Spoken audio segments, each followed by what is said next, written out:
राम राम जी। मैं वनीत बदन। आज मैं घर पे बैठा था तो पंडित जी का फ़ोन आया। कहते कि चलो हिमाचल चलते हैं। हम जालंधर से चले तो वहाँ पे काफ़ी अच्छी धूप थी, कड़ाके की धूप थी। और यहाँ आए हैं कालीनाथ कालेश्वर पे। ब्यास नदी के किनारे हम देख रहे हैं कि ब्यास जी छल-छल करते बह रहे हैं। तो ऐसे में मन बना कि क्यों ना मानव जीवन के उद्धार के लिए कोई बातें की जाएँ, कुछ उपाय पंडित जी से पूछे जाएँ, क्योंकि जिज्ञासा मेरी भी है, जिज्ञासा आप लोगों की भी होगी। इसमें हम ग्रह की कोई बात नहीं करेंगे, कौन-सा ग्रह कहाँ पे है, सिर्फ़ और सिर्फ़ समस्या और उसका समाधान। समस्या मैं बोलूँगा, बताऊँगा पंडित जी को और पंडित जी हमें उसका समाधान देंगे। राम, राम। राम राम जी। जी वनीत जी, आज निकले तो थे, लेकिन मुझे भी अंदाज़ा नहीं था कि इतना खूबसूरत मौसम यहाँ पर होगा। शायद ऊपर यानी कि हिमाचल के ऊपरी एरिया में बहुत ज़्यादा बारिश है, जिसके कारण ब्यास देवता ने रुद्र रूप धारण किया है। जी, पंडित जी सबसे पहली जो समस्या कह लीजिए या जिज्ञासा कह लीजिए कि हमारा ये जो जीवन है इसको सरल बनाने का कोई उपाय, जीवन सरल बन जाए। जी, देखिए, जीवन को सरल बनाने के मामले में अगर हम बात करें, जीवन के सरल बनाने के संबंध में पहले हमें ये सोचना होगा कि मानव जीवन के स्तंभ कौन से हैं मुख्य। सबसे पहले आपकी सेहत है, बिल्कुल। दूसरे स्थान पर आपका परिवार है, चाहे आपके माता पिता है, चाहे पति पत्नी हैं, आप बच्चे हैं, धन है, फिर उसके बाद संसारिक जो आपके रिश्ते हैं ये चलते रहें बढ़िया, आपको मान सम्मान मिलता रहे। ये मुख्य चार स्तंभ है। ये चीज़ें अगर किसी के जीवन में ठीक है तो उसके लिए सब कुछ ठीक है। तो सबसे पहले सेहत की बात आती है। अगर किसी व्यक्ति को सेहत की समस्याएं आ रही हो या वह अच्छी सेहत चाहता हो तो उसे सूर्य का उपाय ज़रूर करना चाहिए। सबसे पहले सुबह जल्दी जगने की आदत डालें। सुबह ठीक है। जल्दी जगने की आदत डालें और सूर्य नमस्कार अगर वह कर सकता है, हालांकि ये योग का एक पार्ट है, ठीक है, लेकिन सूर्य नमस्कार अगर 12 सूर्य नमस्कार कम से कम सुबह करता है व्यक्ति तो अच्छे स्वास्थ्य को प्राप्त होता है। ठीक है, पंडित जी इसमें अगर थोड़ी-सी विधि ब बता दें सूर्य नमस्कार की विधि। ये आप किसी भी योगा के वीडियो में देख सकते हैं। ठीक है जी, ठीक है। मैं योग शिक्षक तो नहीं ठीक हूँ, ठीक है, हाँ, तो मैं आपको ये बता सकता हूँ कि आप सूर्य नमस्कार करिए। ठीक है, विधि किसी भी आप जो अच्छा योगा कराने वाला है उसके चैनल पे जाके देख लीजिए देख सकते कैसे हैं। करवाते हैं। ठीक है, ठीक है जी। सूर्य नमस्कार करिए, सूर्य देवता को जल दीजिए। अब देखो, सूर्य देवता को जल देने की भी एक विधि है। लोग किसी भी वक्त उठते हैं और सूर्य देवता को जल देने लग पड़ते हैं। ठीक है, सूर्य देवता को जल देने का जो समय है सबसे उत्तम है जब सूर्य सुबह उदय होते हैं, जब वह लालिमा लिए होते हैं, ठीक है जी। ऑरेंज कलर भगवा रंग के होते हैं, उस समय जल देना सबसे उत्तम है।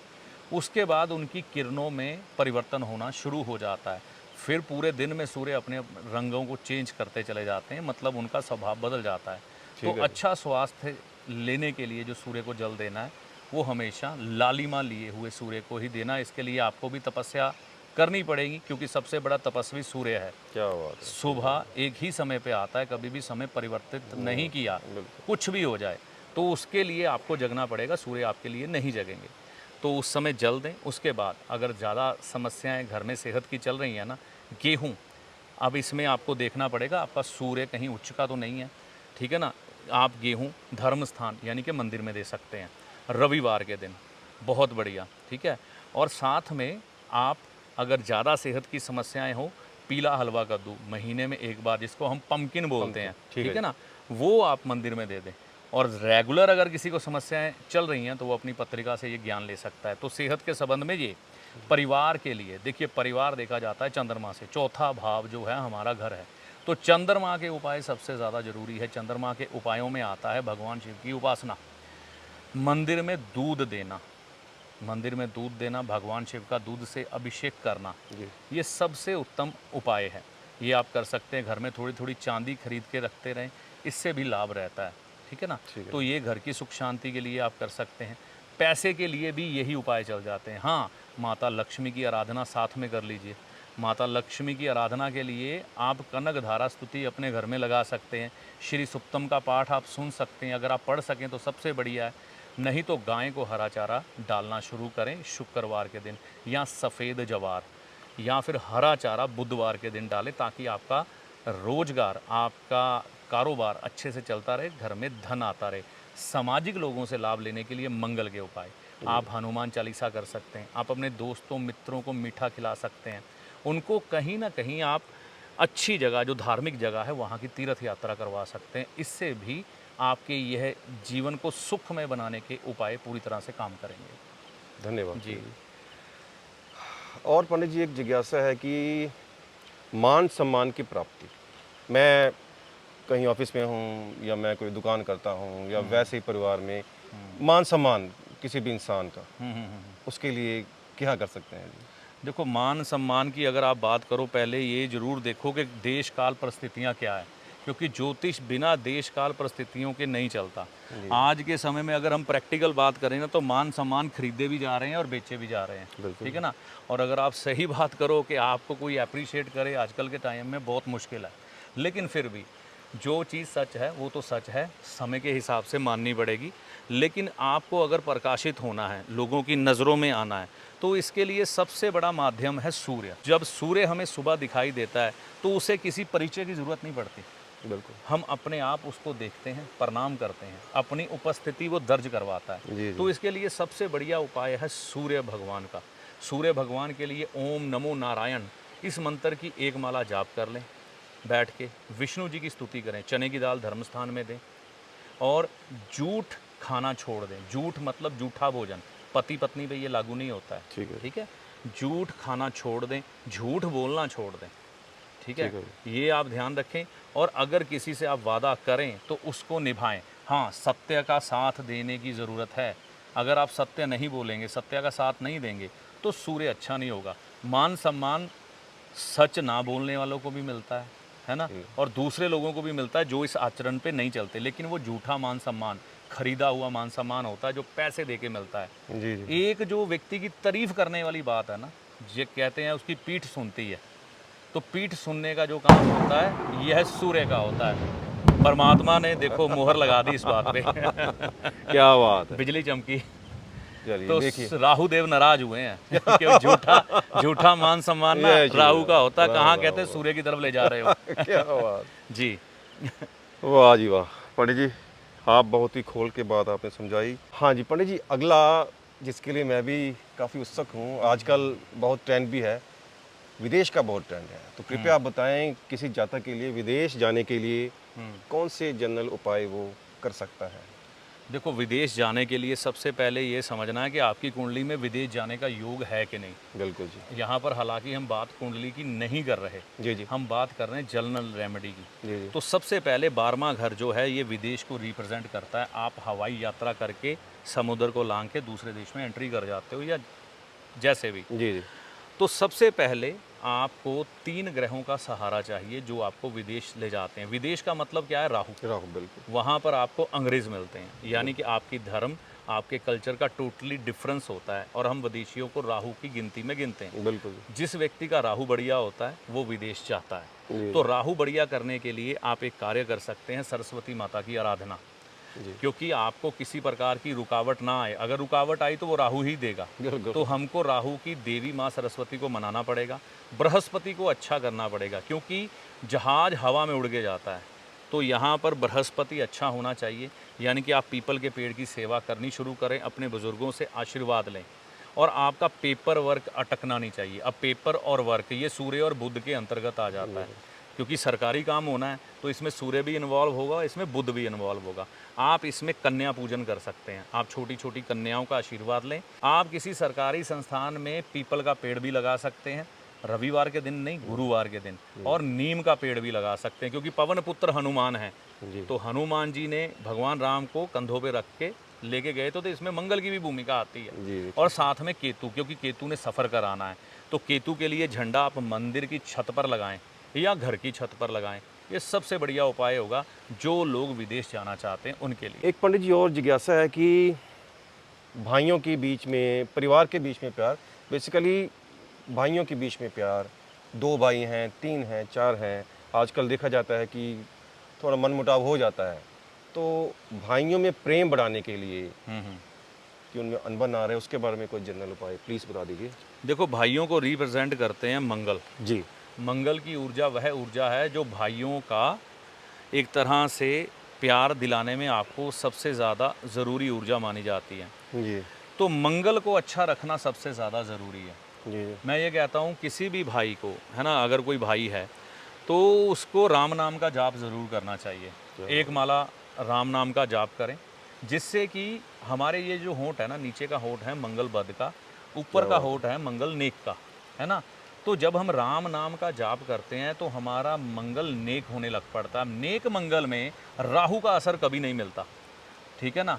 जब नेक मंगल होता है वहाँ राहु नहीं होता, राहु बिल्कुल का असर वहाँ से हट जाता है। और जो राहु का असर है वो ही तो ऐसा असर है जो भाइयों में मनमुटाव पैदा करता है, भ्रम की स्थिति पैदा करता है ना। मेरा भाई मेरे से ज़्यादा कमा रहा है, मेरा हिस्सा भी खा रहा है, बिल्कुल ये मेरी दौलत हड़प जाएगा। मतलब ऐसी बातें जब मन में दिमाग में उठती हैं, है ना, तो ही व्यक्ति किसी ना किसी तरीके से वाद विवाद में पड़ता है, ठीक है ना। बिल्कुल जी तो हमको यह उपाय करके चलना चाहिए। बाकी आप मंगलवार के दिन हनुमान जी के मंदिर में बतासे या मीठी फुल्लियाँ भी चढ़ाते रहते हैं ना, इससे भी भाइयों में प्रेम बढ़ता है। हाँ, आप में तपस्या की भावना ज़रूर होनी चाहिए। अगर भाई ने 2 शब्द कह भी दिए, उसको दिल पे नहीं लगाना, बिल्कुल जी बिल्कुल तो बड़ा भाई पिता के समान भी माना जाता है। तो कई बातें इग्नोर करके चलेंगे तो सब कुछ ठीक रहेगा। पंडित जी, व्यापार के बारे में, हाँ, कोई भी भाई बंधु व्यापार कर रहा है, कोई दुकान कर रहा है, कोई कुछ भी कर रहा है, तो कृपया बताएं कि उनके व्यापार में प्रगति आए, तरक्की आए। तरक्की आए, व्यापार में तरक्की आए, इसके बारे में कोई जनरल उपाय बताइए प्लीज़। व्यापारी जिसको बोला गया ना, उसको बोला गया जिसका बुध बढ़िया हो, जिसका शनि बढ़िया हो, जिसका राहु बढ़िया हो, ये बड़े अच्छे व्यापारी बन सकते हैं। क्योंकि बुध में ऐसी शक्ति है कि वह आपकी बुद्धि को इतना तीक्ष्ण कर देता है कि आप किसी भी व्यक्ति को कोई भी चीज़ बेचने में सक्षम हो जाते हैं। तो व्यापार चलाने के लिए सबसे पहले बुध ग्रह अच्छा होना चाहिए। बुध ग्रह के कई उपाय हैं, एक उपाय नहीं है, ढेर लगे हुए हैं उपाय के, जितने मर्जी यूट्यूब से निकाल लो। मेरा सुझाव ये है कि अगर आप माता दुर्गा की भक्ति करते हैं, क्योंकि माता दुर्गा बुध ग्रह की देवी हैं, बिल्कुल जी और माता दुर्गा की भक्ति करने से आपका बुध ग्रह कभी खराब नहीं होता। अब ये भक्ति में दुर्गा चालीसा भी हो सकती है, आप दुर्गा सप्तशती का पाठ भी कर सकते हैं, आप कन्या पूजन भी कर सकते हैं, आप सर्व मंगल मांगल्ये शिवे सर्वा साधिके शरण के त्र्यंबके गौरी नारायणी नमस्तुते, इस मंत्र का जाप भी कर सकते हैं। और सबसे बड़ी जो बात है, व्यापार में किसी किस्म की ना खोट ना रखें। ठीक है जी जब आप खोट डालेंगे तो वो राहु आएगा बीच में। लेकिन कहते हैं व्यापार बिना झूठ बोले नहीं चलता, जी जी है ना। लेकिन मैंने ऐसे भी व्यापारी देखे हैं जिनकी दुकान पर कस्टमर की लाइन ख़त्म नहीं होती। बड़ी बड़ी कंपनियां आप देख लो, उनकी चीज़ें जो शुद्ध होती हैं, आप एक एप्पल कंपनी का ही एग्जांपल ले लो, ब्रांड क्यों बना, उसने सर्विस दी, सर्विस उसने मतलब क्या दिया आपको, दुनिया में सबसे बेस्ट मोबाइल बना के दिया। अब वो है या नहीं है मैं नहीं जानता, लेकिन वो ब्रांड बन गया, ठीक है ना। अब कंपटीशन में कोई और भी आ गया होगा, तो उसने सबसे बेस्ट करने की कोशिश की। आपने अपने कस्टमर से सबसे बेस्ट करने की कोशिश करनी है उसके लिए, क्योंकि उसमें आपकी शुद्धता आती है, शुद्धता से आपकी नीयत प्रकट होती है। और जब नीयत अच्छी होती है उसको हम कहते हैं सूर्य, क्योंकि सूर्य सच पे चलता है। तो जब सच का तड़का व्यापार में लगता है ना, तो व्यापार चाहे पहले धीमा चले, जी। लेकिन वो लंबे समय तक चलता है। तो कन्याएं जो हैं छोटी छोटी, जिनकी उम्र 9 साल से कम हो, आप उनको कुछ एक दक्षिणा देके उनके पांव हाथ लगाकर किसी भी मंदिर में दुर्गा माता के आशीर्वाद लेते रहें, जी, जी। या घर की कन्या हो उसका आशीर्वाद लेते रहें। अपनी बहन बेटी को हमेशा खुश रखें, बढ़ चढ़ के दें, आपके पास कभी कमी नहीं आएगी, व्यापार बढ़िया चलेगा। पंडित जी, जिज्ञासा ये है कि जो हमारा भाग्य है, हम कोई भी काम कर रहे हैं, चाहे जॉब में है, व्यापार में है, जो भी हम काम कर रहे हैं, जो हमारा भाग्य होता है वो प्रबल रहे, भाग्य कभी डाउन ना हो, भाग्य के कभी हार ना हो, भाग्य के कभी हार ना हो, भाग्य एकदम बढ़िया रहे जी। कृपया बताएं। देखिए भाग्य के बारे में ना एक चीज़ समझिए, भाग्य वो चीज़ है, कई बार हम किसी को बोलते हैं ना, ये अपनी किस्मत का खा रहा है, इसमें इतना टैलेंट है नहीं, बस जी। उसी को भाग्य बोलते हैं। जब आप में काबिलियत ना हो, आपको फिर भी मिल रहा हो। और जिसने अपना भाग्य खुद बनाया होता है उसे कहते हैं कि इसमें काबिलियत नहीं थी, लेकिन इसने काबिलियत पैदा की, यानी कि मेहनत करके। तो मेहनत करके भी भाग्य बनाया जाता है, और अपने भाग्य को वैसे भी प्रबल किया जाता है। भाग्य को प्रबल करने के लिए सबसे बड़ी चीज़ पता क्या है, भाग्य नवम भाव से देखा जाता है। बिल्कुल। आपकी तकदीर में क्या है, एक बात को समझें, आपके पिता, आपके दादा, ये ही आपका भाग्य है। लेकिन ये ज़रूरी नहीं है अगर किसी का बाप दादा नहीं होगा तो वो भाग्यवान नहीं है। ऐसे भी लोग हैं जिनको बाप दादा से कोई मदद नहीं मिली, उन्होंने भी तरक्की की है। तो सबसे पहली बात हम ये करेंगे, जिनके बाप दादा हैं, है ना, तो एक तो उनको उनका सम्मान करना चाहिए। अपने घर में सोना समय समय पर खरीद के रखते रहना चाहिए और मंदिर में माथा टेकने की आदत डालनी चाहिए। इसको कभी नहीं छोड़ना। अगर ये छोड़ दी तो फिर भी भाग्य की हानि होगी। और चने की दाल धर्म स्थान में देते रहें। पीपल के पेड़ को जल देना ना भूलें। गुरुवार के दिन पीपल के पेड़ को जल दें, आपके भाग्य की हार कभी नहीं होगी। जी, जीवन में सुख सुविधाएं हों, भोग की वस्तुएं हों, उनकी कभी कमी ना आए, वो बरकरार रहें हमारे जीवन में। तो कृपया बताएं इसके बारे में ये जो चीज़ें जुड़ी हैं, ये शुक्र ग्रह से जुड़ी हैं। जी जी। जिसका भी पत्रिका में शुक्र ग्रह प्रबल होता है, उसे यह सब चीज़ें अपने आप मिलती हैं। ठीक है, तो शुक्र ग्रह को प्रबल करने की हमको सबसे ज़्यादा ज़रूरत होती है। शुक्र को लक्ष्मी से जोड़ के देखा जाता है, लक्ष्मी से, है ना। तो लक्ष्मी घर की स्त्री भी है। जो शादीशुदा आपके घर में होके आई है, वह स्त्री शुक्र ही है। तो शुक्र को अच्छा करने के लिए देखिए, आप माखन, फीका माखन मंदिर में दे सकते हैं। जी। कब दे सकते हैं? शुक्रवार के दिन। ये सबसे है। बढ़िया उपाय है। मोबाइल। और बारिश पड़ गई, आज का उपाय यहीं पे रुक रहे हैं। तो यह जानकारी आपको कैसी लगी, कमेंट करके अपनी राय दीजिएगा। वीडियो अच्छा लगा तो लाइक और शेयर करिएगा। देखिए, अंत में एक चीज़ मैं कहना चाहूँगा, ज्योतिषी को हमेशा अपने एक सलाहकार के रूप में देखें, जो आपके भले और बुरे समय का ज्ञान आपको देकर आपके कष्टों से आपको बचाने का प्रयास करता है। ना कि ज्योतिषी कोई चमत्कारी बाबा है जो छड़ी घुमाकर धन की ढेरी लगा देगा और आपकी किस्मत बदल जाएगी। ना ही कोई जादूगर जो आपको छलावे में या भ्रम में डाल के आपकी किस्मत बदल देगा। ऐसा कुछ भी ज्योतिषी के पास नहीं होता। ज्योतिषी को हमेशा एक अच्छे सलाहकार के रूप में देखें, जो सिर्फ और सिर्फ आपका हित चाहता है। इससे ज़्यादा ज्योतिषी से कोई भी उपेक्षा मत करें। ज्योतिषी जो आपको पथ दिखाता है, उस पर चलना आपको होता है। अपने अच्छे और बुरे के लिए आप खुद जिम्मेवार होते हैं, आपके कर्मों के अनुसार और ईश्वर की कृपा के अनुसार आपके उपायों का फल आपको प्राप्त होता है। चैनल पर अगर आप पहली बार आए हैं, बहुत समय से चैनल के साथ चल रहे हैं, तो इसे सब्सक्राइब करके जाइएगा। इस वीडियो में दी गई जानकारी का लाभ माता रानी की कृपा से आपको होगा। जय माता दी।